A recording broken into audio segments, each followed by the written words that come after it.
Here we go. All right. Hey, this is Sid Owsley from the Determination Determines Destination podcast, where we share stories of what I call the 3Ds: determination determines destination. People who use the 3Ds to overcome obstacles and challenges in their life. And today I have Daniel White. Daniel is an author, poet, traveler, and yogi. He has self-published a few books, including Coming of Age in the Awakening and Imagine the Future. Daniel currently lives in Asheville, North Carolina, where he spends his days writing, hiking, playing music, doing yoga, and otherwise enjoying life. Daniel says, I believe we are here to be happy and spread happiness with our lives. I love that because I believe the same thing. Welcome, Daniel. Hey, thank you, Sid. It's great to be here with you. Great to have you on, man. You know, great to have somebody that believes, that we're here to spread happiness with our lives. And I would love for you to tell your story of how you use what I call the 3D to success: determination determines destination, to overcome obstacles and challenges in your life, and to live the life that you're leading now. Sure. Thank you for the opportunity. It's a blessing to share the story, hopefully connect with some people and help. So determination. For me, then, determination is key to reaching the essential me, unlocking my potential, realizing my core values, and living a life that is entirely aligned with those values and that truth.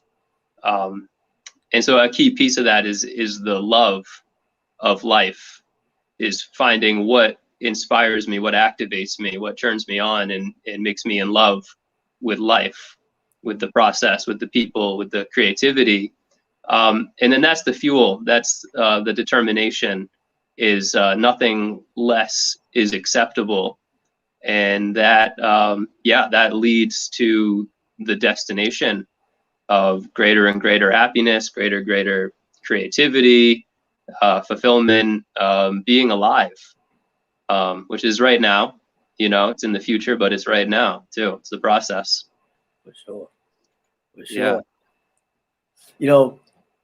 When you say right now, a lot of times we hear that, but I'm not sure we always realize, about the now. We're always, we have a tendency to be thinking about the past or the future, and being in the now is something that we are rarely aware of or in.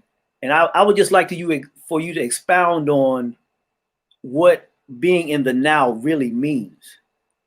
Yeah, sure. It's a good question. Maybe the question of life. Yeah. Being now, being present. I had mentioned, knowing myself and knowing my values. And this is the path of yoga, meditation, mindfulness, the path of being present in every moment, so that it all becomes part of this ceremony of life, where your attention is honed in the moment, not separate from anything that you're trying to do in the future, any end goal or objective. It's all right now. So the way that I experience this moment right now defines what visions will come up, what creativity wants to come up, what opportunities come up, and how I'll approach the situation in the future, or how I'll practice my music, or athleticism, or a vision for work, maybe a interpersonal relationship. It all comes back to, how do I hold myself in the present moment? And because really we only have the present moment. It's very mysterious, that it all exists right now, always. We're always here. We're always right now. So I'd say it's central. I hope that was a good way of wrapping around the big topic. Yeah, it is a big topic, and trying to explain it in one certain way is, it's impossible. And you gave a great answer, because like I said, it's wrapping your head around the whole concept of being in the now is something that we all have to work on, and so it's a continuous work that we're all on, continuous journey.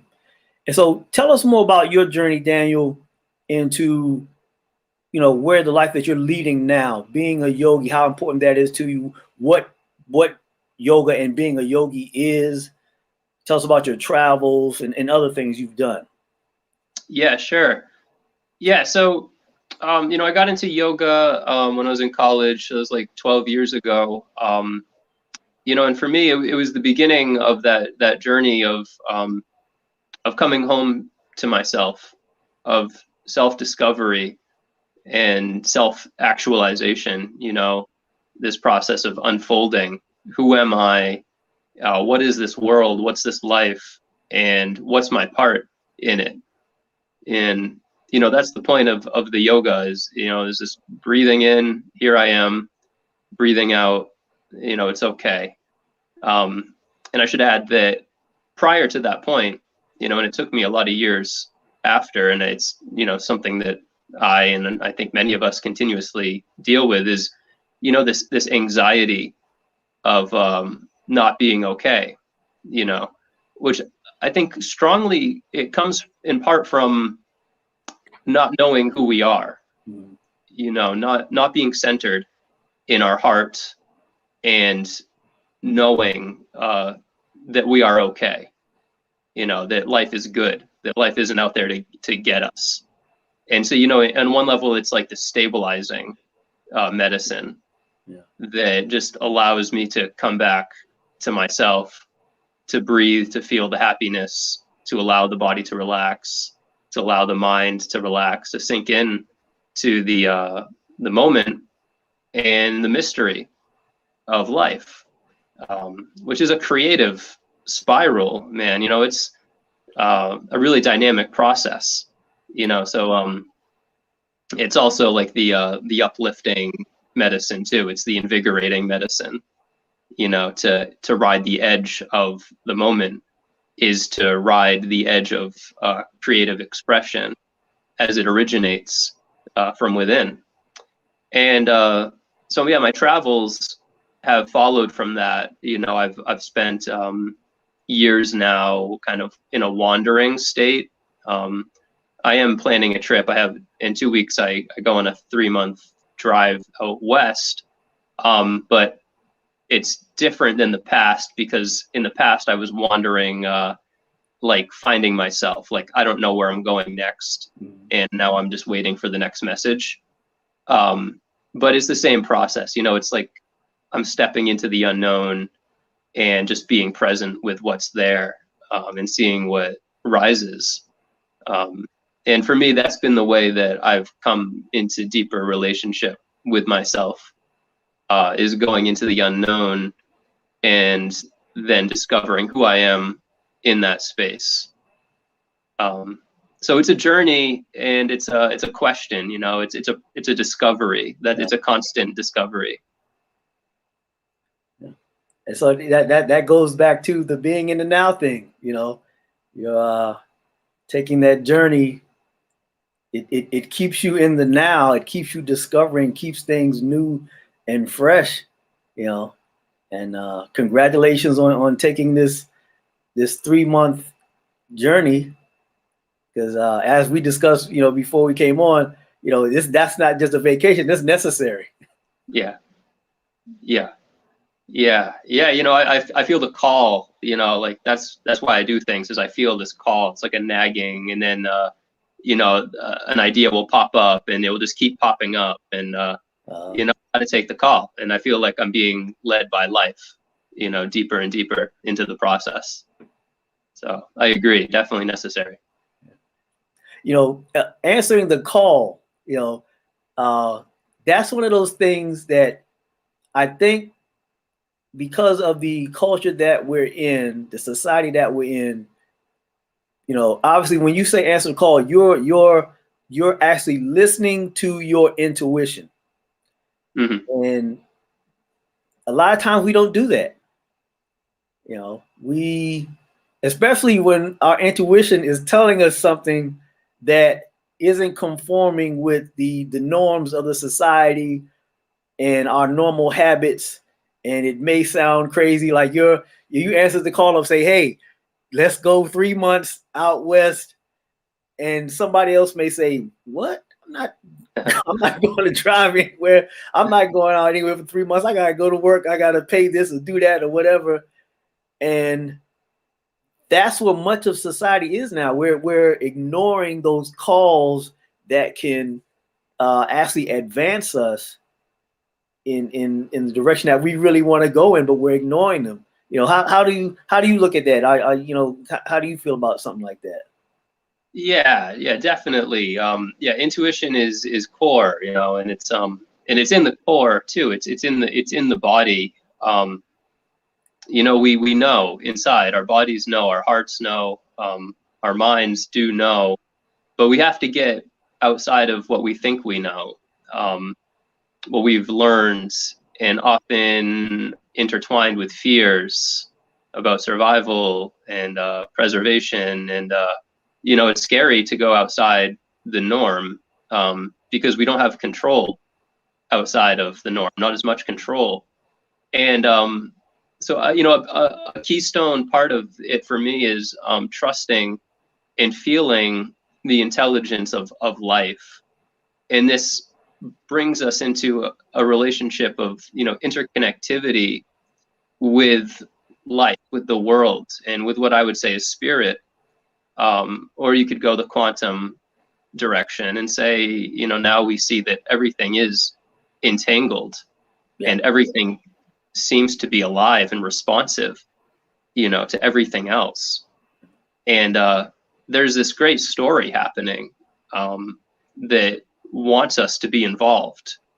All the mythologies, all the stories that we love, the superhero movies, Star Wars, they're all expressing the same story that were in fairy tales and ancient mythologies of the hero's journey beyond the normal into the unknown, to face your challenges, to recover the treasure and bring it back.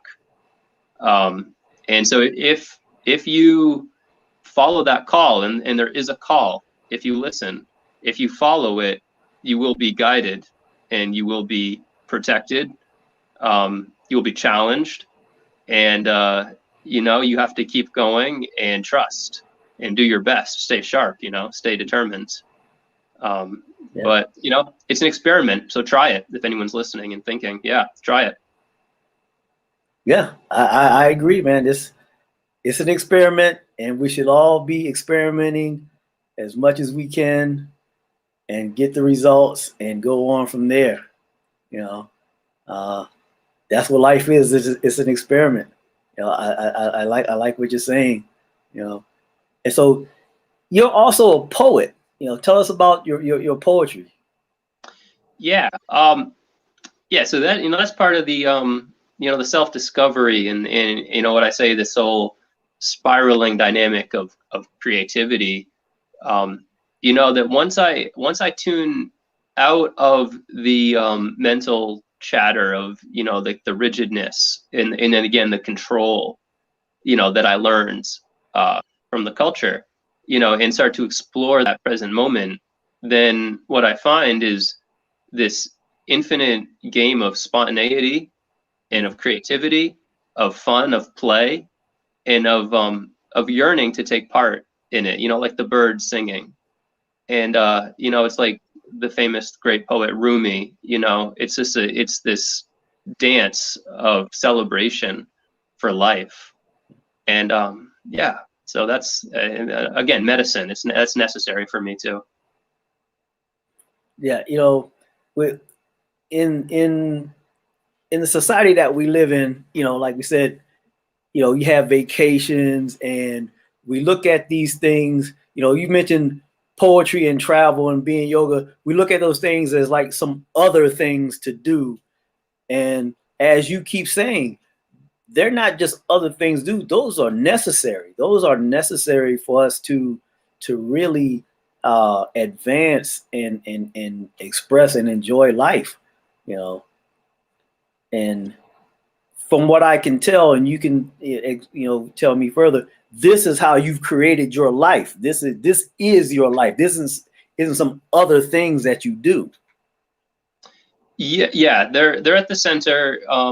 And when I went early in my 20s, then I discovered this, that this is who I am, and I vowed, and I keep the vow that I'll keep on this path forever, and eventually, then this will be my profession. Like eventually I'll hone the craft, and I'll become useful to add value as a profession. Eventually. Yeah, so it's the central thing. Yeah. It seems like so many people are longing to create a different life, a life similar to what you're doing, a life doing the things that are central to them, but society is telling them otherwise. And during this COVID situation, what have you seen? Have you seen people expressing that more? Looking at life differently. What have you seen during this pandemic situation that is making people think differently? Yeah, I think there's a bunch of changes. Probably depending on what you've experienced. Because some people have lost loved ones or have been sick themselves. I haven't, fortunately, in either case. Some people have been, lives have been totally disrupted. Like maybe they went out on the social scene every chance they get, and now they can't, and that's a change. And some people, I mean, probably more like me, I keep to myself mostly and enjoy nature. So not a lot of changes. But yeah, I think that our whole culture is definitely changing because of this. I think that we're slowing down. I think that we're becoming more conscious of that moment that I'm talking about. Early on, I noticed that in public, like having to stand in a certain space and wear the mask and be aware of everybody around us. This is it's a classic moment of mindfulness. Like if you go to a meditation retreat, like that's what you do all the time, at that retreat. And so it's like we are now entering a moment, like stop your normal pattern and observe everybody else around you, observe the moment together. And then so there's probably a billion ways that we're changing. Well, it'll be interesting to see. Yeah, it is going to be very interesting to see how the world responds to this situation, what comes out of it, the different ways of life. Do you have any ideas of what you think how life will change for years to come because of this? Yeah, I think there's two general directions that we could go, and I think it's an opportunity for us to enter into a new way. To look at how was life like not working so much before for us, like why were we so stressed? Like maybe you like now working less. You're like, wow, actually, it's really nice to not have to work so much or to work from home. Wow, I get to be more relaxed. Okay, how can we create a culture now where that is still intact? Or school just started here. I'm looking out the window. School just started up again for the kids, but for the months before, there were kids playing in the street all day. And I know the parents have things to do, so it's nice for the parents for the kids to go back to school. But what can we see some neighborhoods where there's more connection with the kids playing? These kind of things, So I think it's an opportunity for us to ask what's really important and how do we want to live life from here on out. I hope that that's where we're gonna put our eggs in that basket. Yeah, I do too. I hope that we really do a lot of self-examination and examination as a society, and come up with some solutions to the problems we had that were happening before the pandemic, that were made worse by the pandemic. And so I too hope that we look inward and come up with some great solutions. So you self-published a few books. Tell us about your books. What's that? Coming of Age in the Age of Awakening and Imagine the Future. Yeah, sure. So Coming of Age in the Age of Awakening, that was when I started the traveling, wandering, self-discovery journey. And I was driving from Maine down the coast to Florida, all the way around Florida, and then over to ultimately Sedona, Arizona. And I also took a 2-week trip down to Mexico. I left my car at a friend's and flew down there.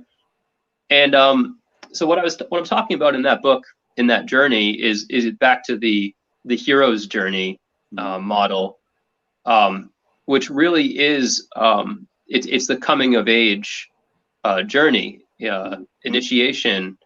Where the adolescent, it's time to go away from the community and find yourself. As a matter of fact, Daniel, it definitely explain where that hero's journey, where that comes from. And I can see you're getting into, the explanation of it. Yeah, tell us where that comes from and how it relates to what you're talking about.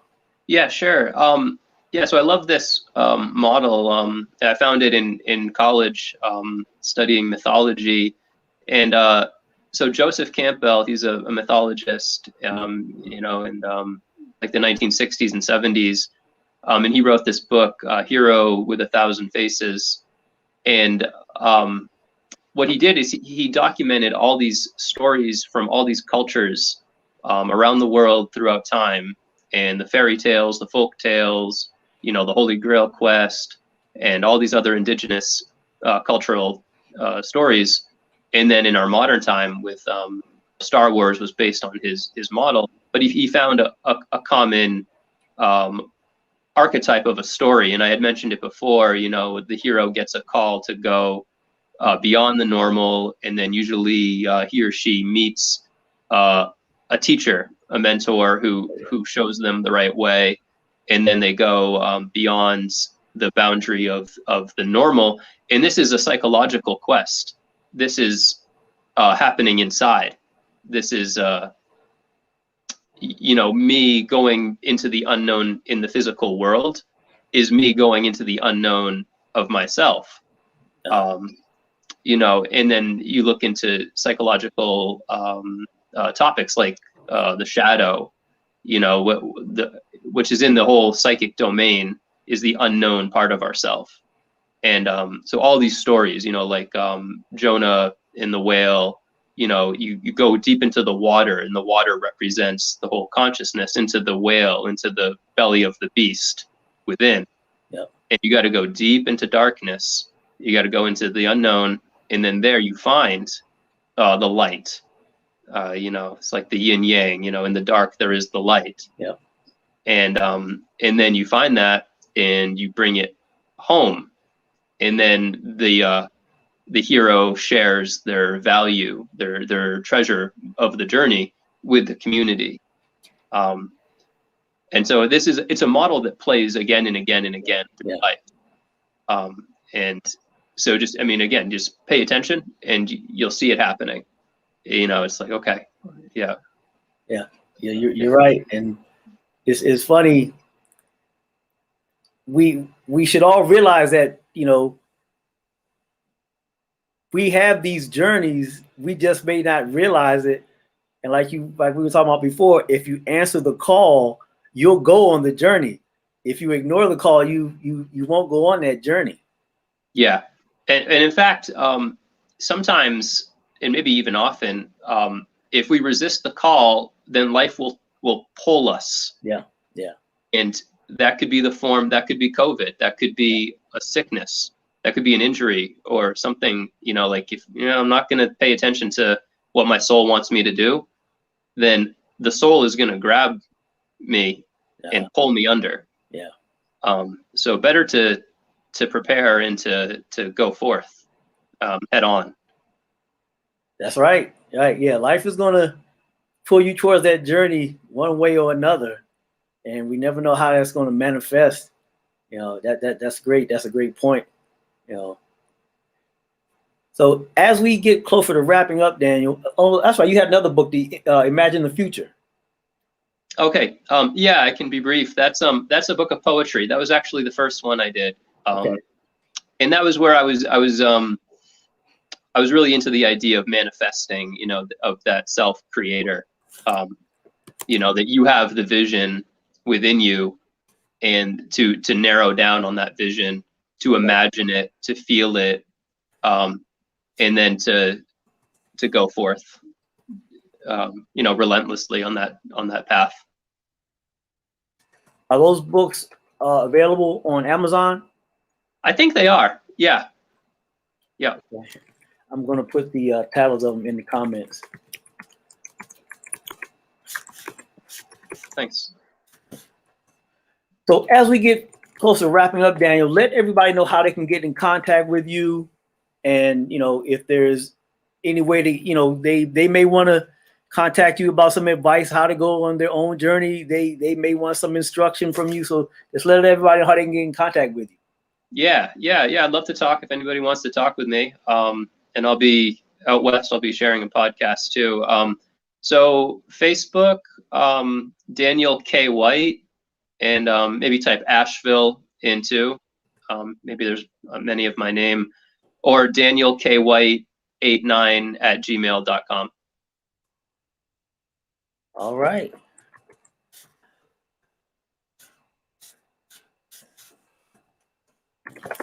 Putting the book titles on here.